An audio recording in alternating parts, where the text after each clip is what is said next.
Hello and welcome to this LinkedIn Live.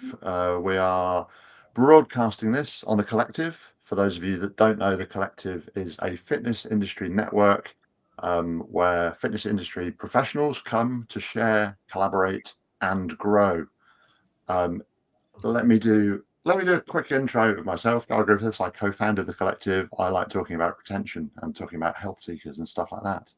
But we're here today broadcasting this on the Collective because that share and education part is really important to us. And recently, I was sharing some thoughts and ideas with Libby and Jules here at the Active Insight Roadshow.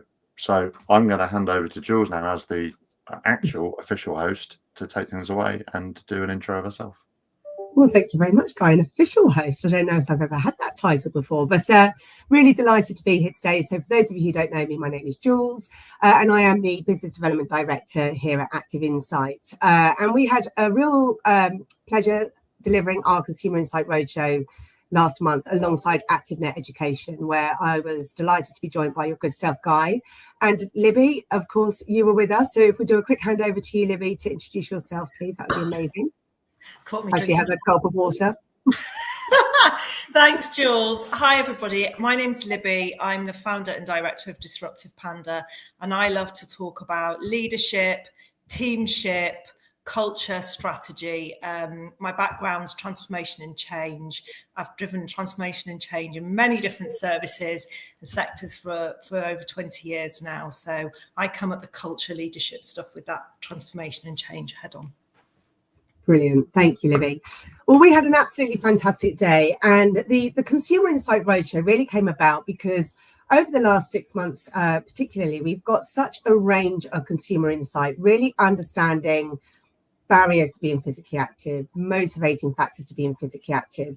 And so today we're going to share some of the key headlines, and now we're starting to really connect the dots. So we're trying to move away from just looking at data in silos to, well, if we understand this about a member, and we understand this about a consumer, how do we bring that together to really meet people where they are?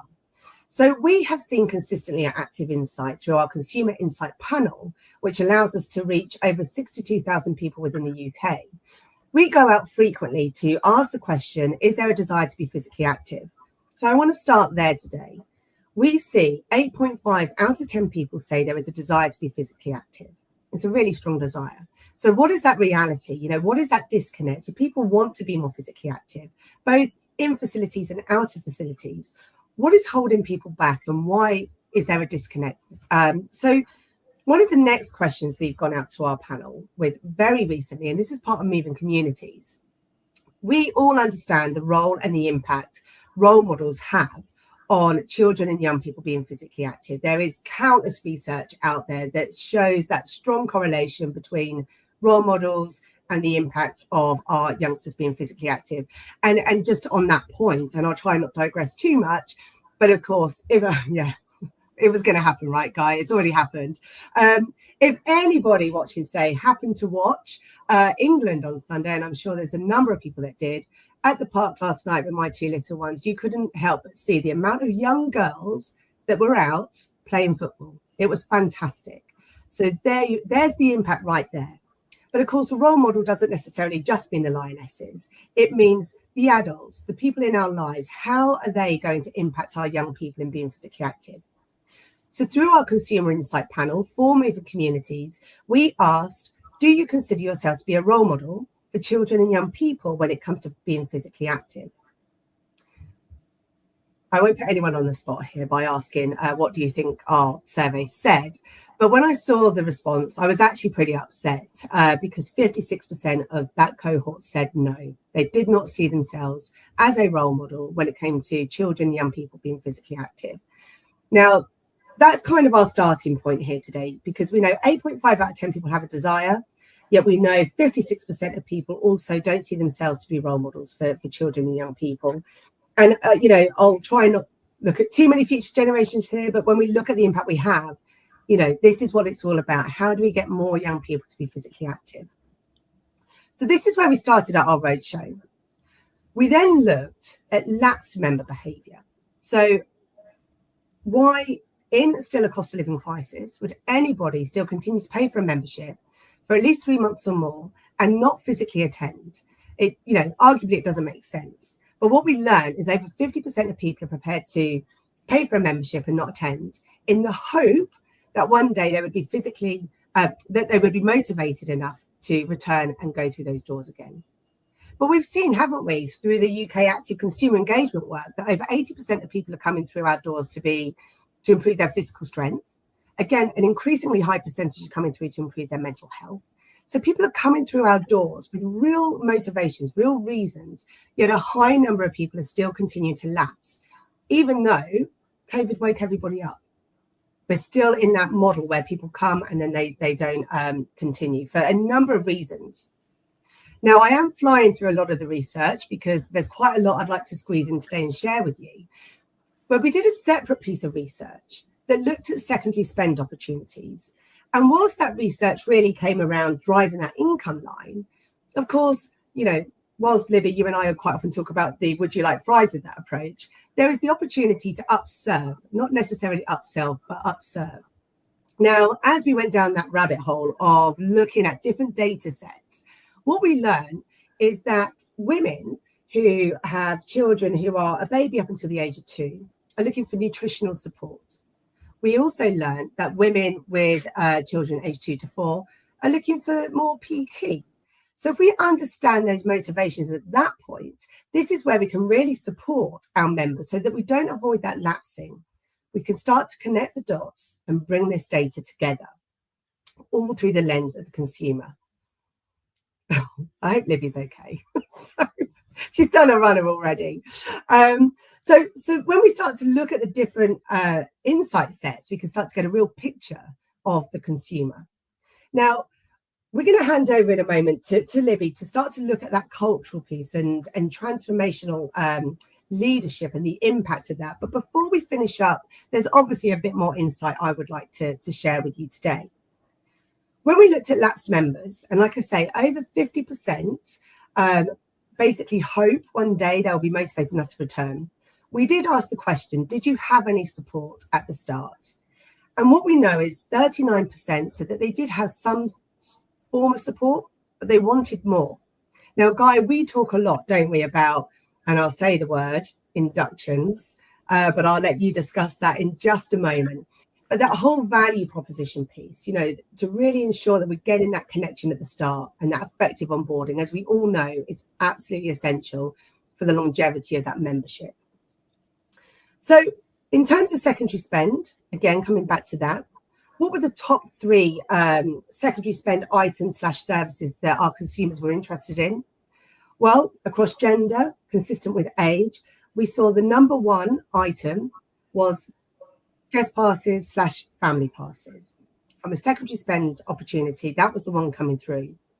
Closely followed by health MOTs and recovery treatments massage. So those were the top 3 trends that we saw. We also saw that Gen Z are the most likely to want to purchase additional products and services. So really understanding your members is absolutely vital for that overall strategy. The last piece of research that I'll share from our Consumer Insight Roadshow for today is all around GLP-1s. And Guy, I know that you're going to spend a bit of time talking about how we can empower our teams to have these effective conversations. This is a reality. We know this is going to get bigger. Future Fit have got a fantastic program with Hussein leading on that as well. We went out to our Consumer Insight panel at Active Insight and we asked the question to those who are currently taking GLP-1 medication. Are you looking to be physically active? Essentially was our question. And we saw that over 60% of people taking this weight loss medication have a desire to be physically active. We then asked the question, well, if that's the case, what does that look like for you? 66% said walking. This was very closely followed by swimming. And lastly, in the top 3 was strength training, which again, if you've attended the Future Fit course or you've seen any of the content around GLP-1, we know how important strength training is. So, as always, when we've got this wealth of insight, the question is, so what? What can we do with it? How can we take this insight and drive change? So, Libby, I would love to come to you first, please. At our roadshow, you spoke extensively around aligning strategy, talking around team priorities, really getting under the hood of culture and why this is so important when we share this insight to creating a culture that is safe for our teams to go out and deliver meaningful experiences. Can you take us through what you shared with us, please? Thanks, Jules. Yeah, sorry, I have a barking dog. I hope no one can hear that on the microphone, which is why I disappeared off to let him out, and now he's outside. We are live, it's all good. Normally he's asleep and he's decided to wake up while we're live. So yeah, well, I'll say what I always say about these things, really. So when we're thinking about customer excellence within our facilities and kind of putting people at the heart of what we do, then often for organizations, that's probably a change and a bit of a transformation piece. So when you're thinking about change and transformation and you want to make those changes and you're maybe changing services or adding things on, the best place to start is to go right back to the setup of your organization and what that looks like, your systems, your processes, and how everything works, because what you're wanting to do is enable change to happen, and often change can't happen on the systems and processes that we may be running from, particularly if we're wanting to empower our people to really deliver for customers.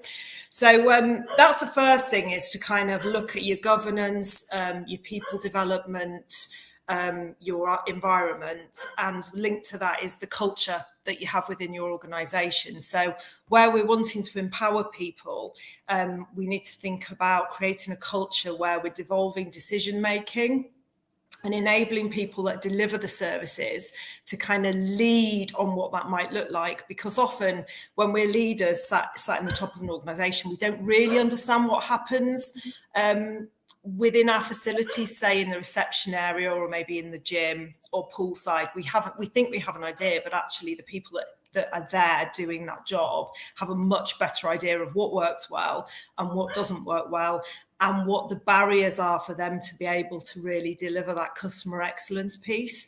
So enabling them to have a voice within your culture is really important. So that's where I often talk about, building these cultures of psychological safety and making it okay for people to speak up. And the other thing that you can think about is kind of aligning that to your performance management framework as well. So within your performance management framework, how are you creating a voice for people that kind of do those customer facing jobs, and letting them feed back up into kind of the decision making higher up, so that there's a flow of information. So I always talk about that. And then really, when we're thinking about changing what we do, there'll be a training element, which I know Guy's going to talk about. But training, often, in my experience, there are not massive budgets for training. So we really have to think about how we're spending it and spend that money smartly. But if you don't create the environment for that training to be impactful straight away, as people come out of the classroom or whatever kind of environment they're learning in, if they've got to be able to come back and start flexing that learning straight away, because we only remember what we've been trained for a short amount of time unless we can start to practice it. So you've got to think there's a bit of neuroscience behind it. So that's the other thing, is create that environment. So have your kind of leaders aligned to making sure that the people doing that training are empowered to use it as soon as they come out of the classroom. Yeah, absolutely. I mean, you touched on so many valid points there, as always, but just picking out a couple of those here. That journey of customer excellence is something that we've obviously worked on together in the past, and obviously we talk about all the time, and that word there around empowering our teams, so our teams feel empowered on the floor to make those decisions in that moment with the member at the heart of everything they're doing, rather than being transactional, I'm too busy, actually having that freedom and that space. But the framework is hugely beneficial, both for member and for the team and the culture overall. Guy, from your experience working out with teams, and to Libby's point there around creating that environment where, again, when we're out working with teams, we quite often say, you are the catalyst to change. We're sharing this knowledge with you today. It's now about you going out and delivering this day to day, practicing and having that space to do it. Again, Guy, I know we speak about this, frequently. Those training sessions where you have your leaders in the room alongside any team member, regardless of contract role, is really powerful to show the message that, hey, we're in this together and we want a consistent approach here. So, Guy, understanding, that cultural space that's being created, those expectations, that the empowered team, what does this look like when you're out there working with teams on a day-to-day basis? How do they take the insight within the culture and deliver something meaningful?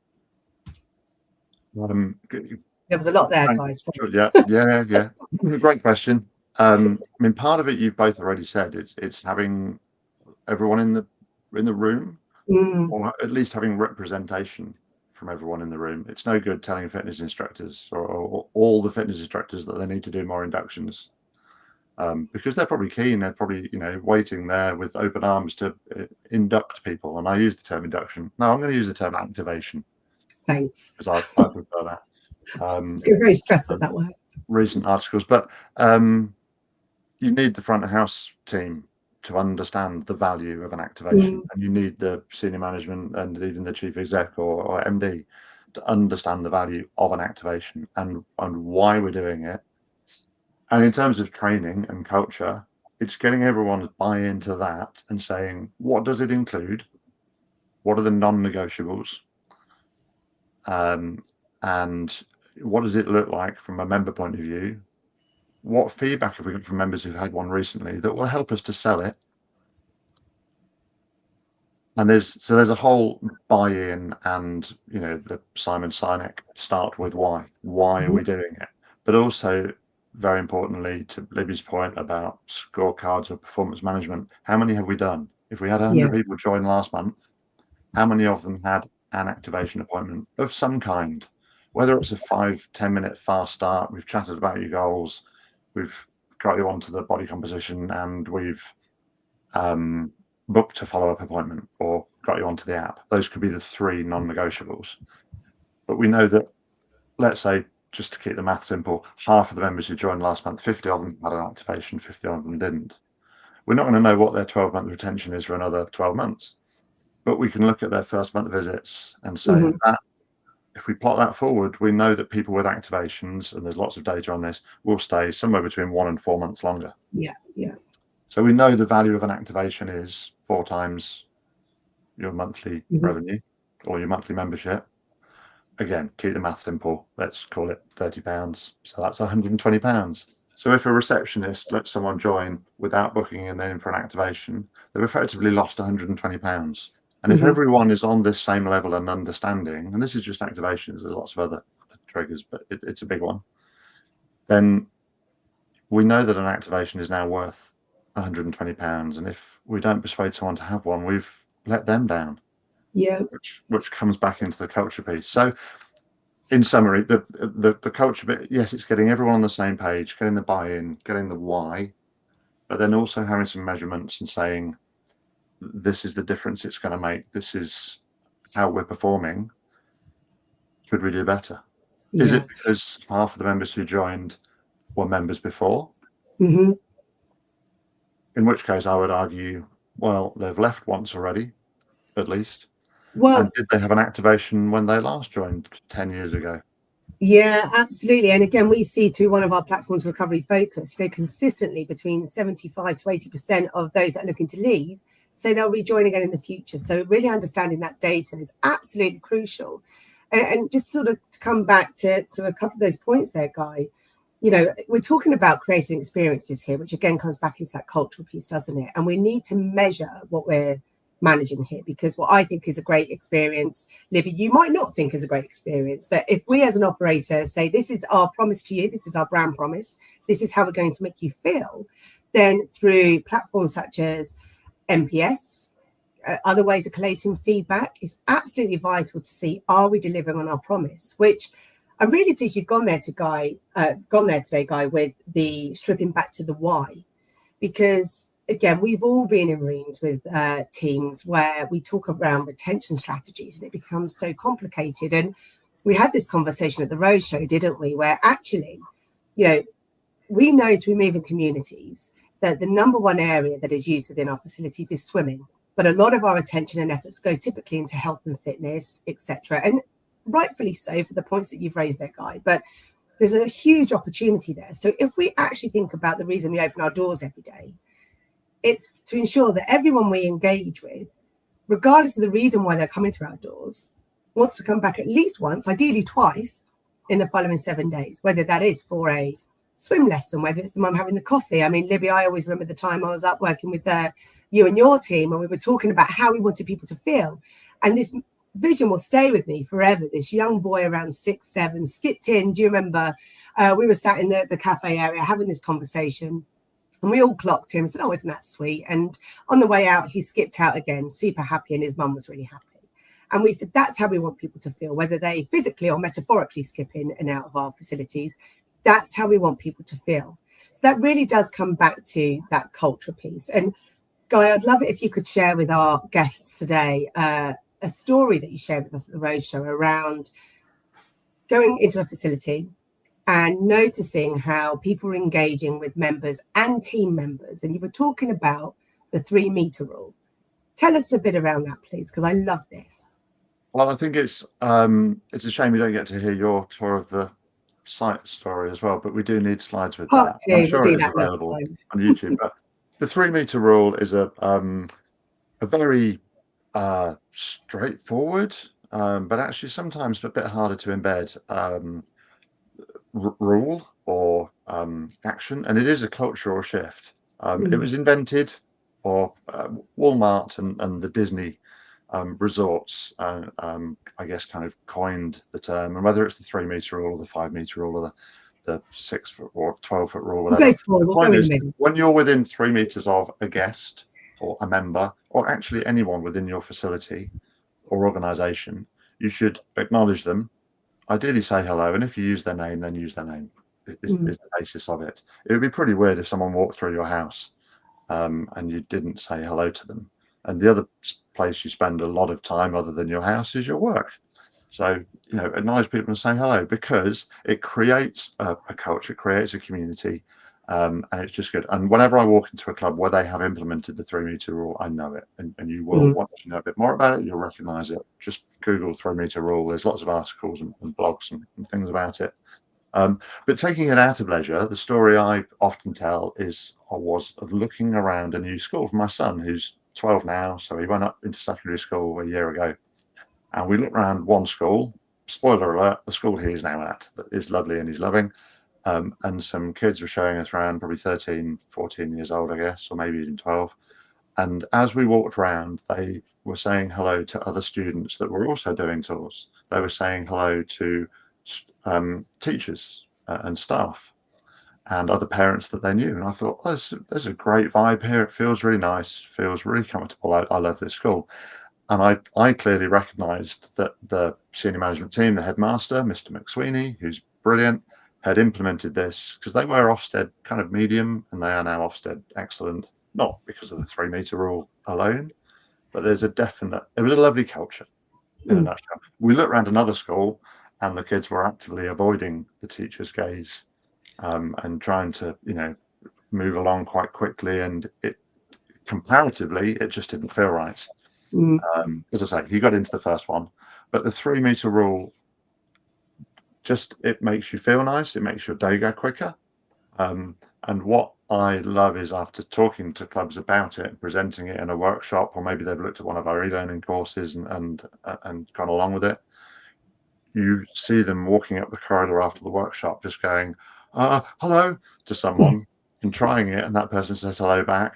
And when it's really working, you will know in your club if your customers, your members, start saying hello to each other, because that's, once they walk in through the front door, they're in that place where if you walk past someone, you say hello to them, staff to staff, member to member. That's when you know it's that ripple effect, isn't it? It's infectious, absolutely. And Guy, really thank you for sharing that story, because like I say, it's one of my favorites. But you said the word repeatedly there about feeling. It feels, you can see it, but you can feel it. And again, we know people won't remember what you say or what you do, but they do remember how you make them feel. Now, here at Active Insight, we deliver countless focus groups with users and non-users, which I know is a terrible phrase, but forgive me. And when we conduct these focus groups, it's very much around people want to feel safe. They want to feel that it's an inclusive environment. And this translates, Libby, to when we've certainly done work in the past around that cultural piece and how do you want people to feel when they engage with your brand. So the example you shared with us, Guy, is absolutely spot on. Something really simple that anyone watching today can go and implement within their teams and have an immediate impact. So coming back to culture, because it really is the whole picture here, isn't it? It's great to have some key actionable takeaways from today. It's great to understand the insight, but that culture piece, Libby, what would you like to share with our guests today for them to go away and think about if there's a slight disconnect? How do we get everyone smiling and saying hello to everyone as they come through our doors? And goodbye, that's important as well. That's a good question, Jules. Well, I think what you and Guy have just been talking about is the values and behaviours piece, which kind of a lot of organisations will have values and behaviours that, to me, feel like it's the thing we have and we pop it on like a jaunty little hat and we've ticked the box. And I think that is where it's not embedded culturally. And actually, the example of Disney is brilliant. You had a Disney slide, didn't you, when we were at the roadshow? Disney are the absolute masters of embedding values and behaviours because they've built their organisation with those values and behaviours as the actual foundation of what they do. So they recruit people that have those values and behaviours, and it's embedded in everything they do. So it's a non-negotiable for them as an organisation. I think it's harder for organisations that are building off that bedrock it's a big change piece and it's a transformation piece. But the other thing Disney do really well is if they have problems within their business, and they do this at the parks. So there's an example of a restaurant that wasn't delivering customer excellence. There were problems. So rather than the team coming in to look at it and go, oh, this isn't right and that's not right, they actually have a model of how they do change piece at Disney, and they take the team that deliver the service through a journey, which I won't go into because there's not enough time, but is an actual model for doing it. And now it's used as a coaching model actually for change. But and they get the team to look at what the issues are and how they can be fixed. So again, that goes back to what I was saying at the beginning. You have to find a way to include your people because culture doesn't come from top down, it comes from bottom up. So when you're asking your people to do something different, you have to engage them in understanding what their barriers are, because some people that don't feel comfortable. I mean, I grew up in a village, so I live in a town now and I say hello to people, and often they'll respond because most people like to be spoken to, don't they? So sometimes people just go, oh, that's a bit odd. But so it's within my DNA because I was brought up in a little village. I think if you're not, and it's not in your DNA, it feels uncomfortable. So you have to understand the barriers that would stop people doing that. To break those down.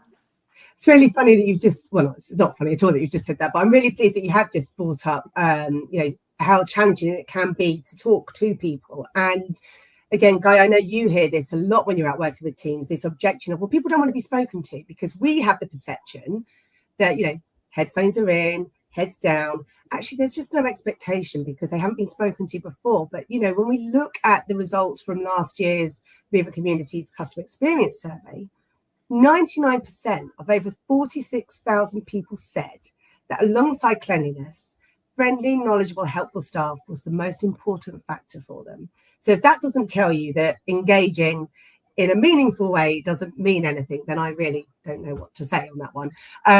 Well, that's not true. I've got other things I can say, such as, and we will wrap it up, I'm very conscious of our time today, that, for those operators who are with us today who want to understand how they can increase their length of stay, ensure that we move that high churn sales model to one where we are keeping our members with us for as long as, we know that measuring our customer experience is absolutely vital.